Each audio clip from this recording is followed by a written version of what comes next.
Okay, we are back. Set 13 of TFT has just dropped, so today we're diving into 16 of the best comps you can use to climb ranked right now.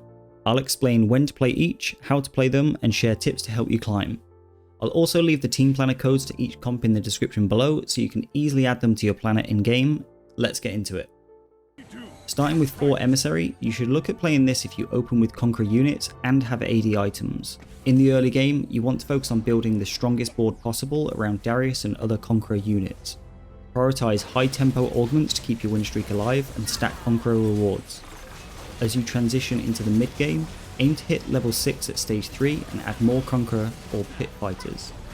This is also the time to move your items off Darius onto a more upgraded 2 or 3 cost carry. By stage 4.2 to 4.5, you want to be hitting level 8 and rolling for Ambessa and Garen to complete the 4 Emissary trait. Corki will act as your secondary carry, but don't overcommit to one path, try to stay flexible.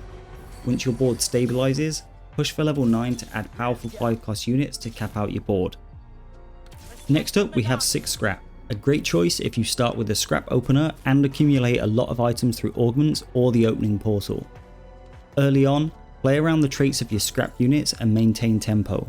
Powder is particularly valuable here as her anti-heal effects save you from investing in an anti-heal item early on. By stage 3, aim to hit level 6 with 4 Scrap and a strong front line.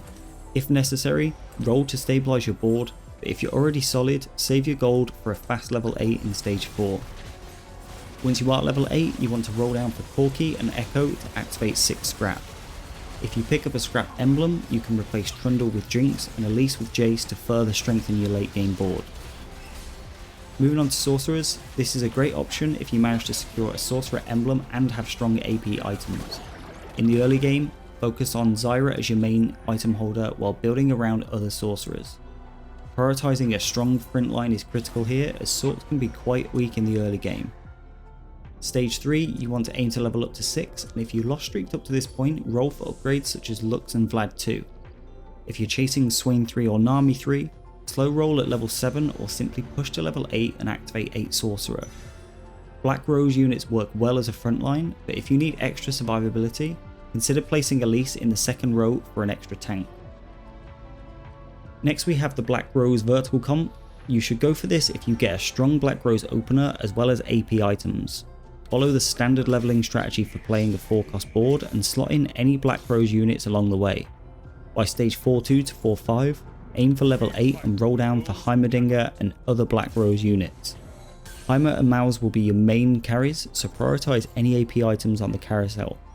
If you manage to find 2 Black Rose spatulas, activating 7 Black Rose will almost guarantee a first place finish. This next comp is Sentinel Heimer, which is the strongest variation of a Heimer comp right now. You should look at playing this if you start with Visionary units and have strong AP items. Early game, build around Visionaries and make sure to position Vex in the bottom center to maximize her AoE damage. In the mid game, add more upgraded frontline units with Sentinels or other defensive traits. If you have several pairs, don't hesitate to roll for upgrades to stabilize. Then by stage 4, you want to hit level 8 and roll for Heimerdinger, Corki and the 6 Sentinel trait. You always want to play Rumble, so ensure you pick him up if you see him and ensure you save at least 5 gold on the round you can buy his upgrades. Next up we have Enforcers, which you should look to play if you find an Enforcer emblem. This comp revolves around Maddie as an early AD item holder and Caitlyn as your eventual main carry.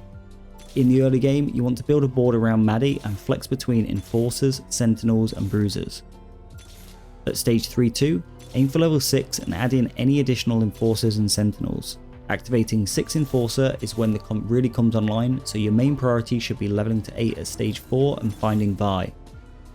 Pick up any copies of Twitch you can find on your roll down as an item holder until you find Kate. Once stable, you can push level 9 for 5 plus units like Rumble, Savika or Ambessa. With an Enforcer emblem, your carry options expand even further, with Jinx, Savika and others can slot in depending on your needs.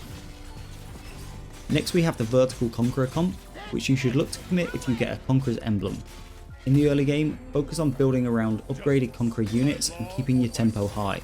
You ideally want to be win streaking with this comp to stack your chest for additional loot. In the mid game, maintain a strong board and look for opportunities to save gold for a fast level 8. If you're on a win streak and stacking Conqueror rewards, push for level 9 and add in units like Mordekaiser and Speaker. Otherwise, pivot into a Pit Fighter Court with Gangplank as your main carry. The Conqueror emblem is versatile here, so put it on Gangplank or Savika and adjust your front line accordingly. Another vertical comp here, but this time with Rebels, and it's a strong choice if you get a Rebel emblem along with Rebel units and Visionaries in the early game. Build around Vex, Rebels and Visionaries early on and hold on to any other Rebels you find along the way.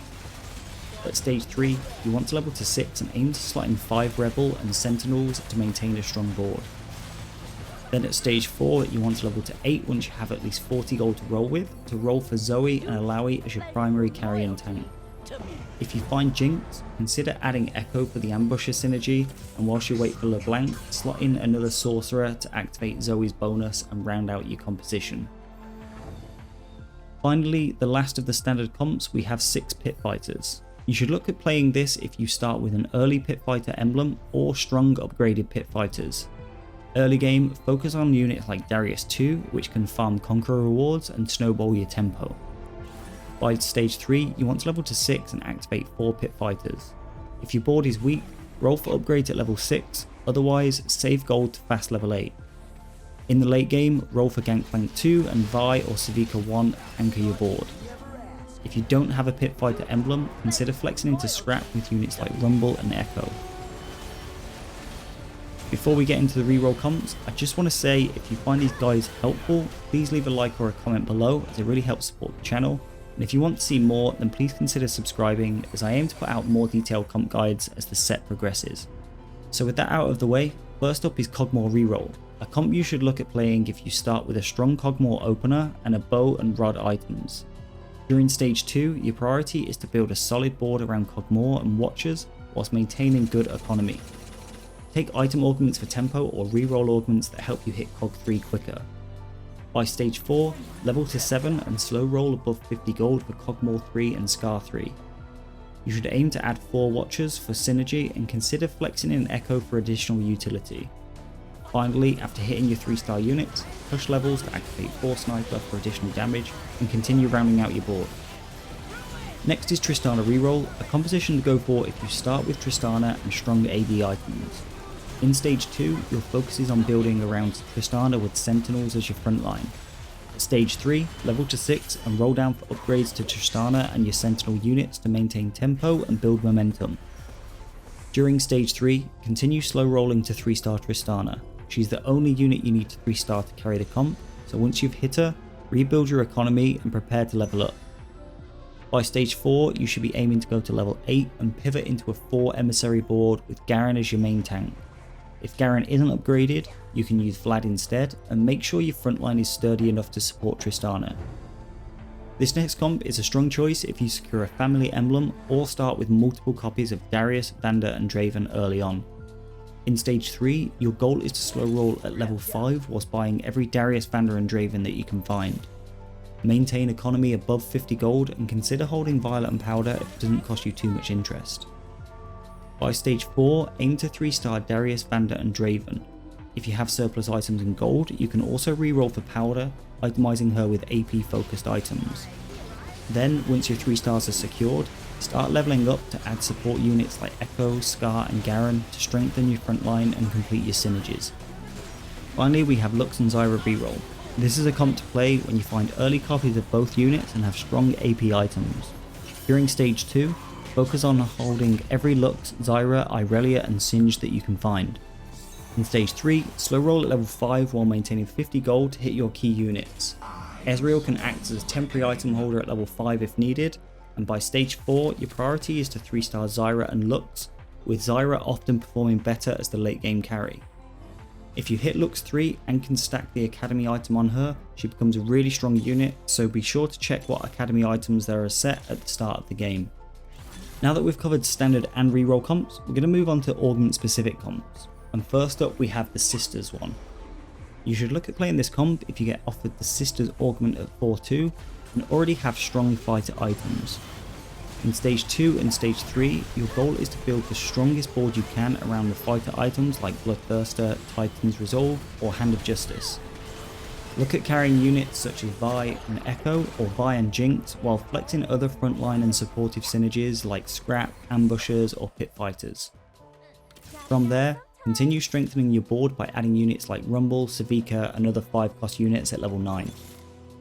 Next we have the Reunion Augment comp, which is perfect if you've already been setting up for a Heimerdinger board. During stage 2, focus on angling for a Heimerdinger carry setup by building a strong early board such as Visionaries or Sorcerer units. At stage 4, take the Reunion Augment and transition into a duo carry strategy with Echo and Heimerdinger. Roll for either Heimer or Echo 2 before pushing to level 9, where you can add key units like Jace and Black Rose champions. This comp has strong late game flexibility as you can pivot into additional carries like Corki or Mauserheart depending on your items and what's uncontested. And finally we have the Rennie Hero Augment, which is a bruiser focused comp that looks to come online when you hit the Brutal Revenge Augment at 3-2 and already have strong fighter items.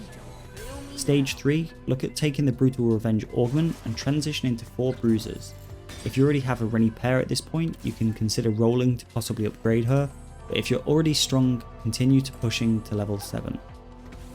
Stage 4, your priority is to level to 7 and slow roll for Rennie 3 while building out your bruiser trait. A strong backline can be flexible, with units like Chem Barons, Form Swappers or Enforcers providing utility. This comp can tank massive damage while outputting consistent true damage, so making it a strong mid to late game contender. And that's it for this guide. I hope you found it helpful, and if you did, please consider liking and subscribing to support the channel, and I'll see you in the next one.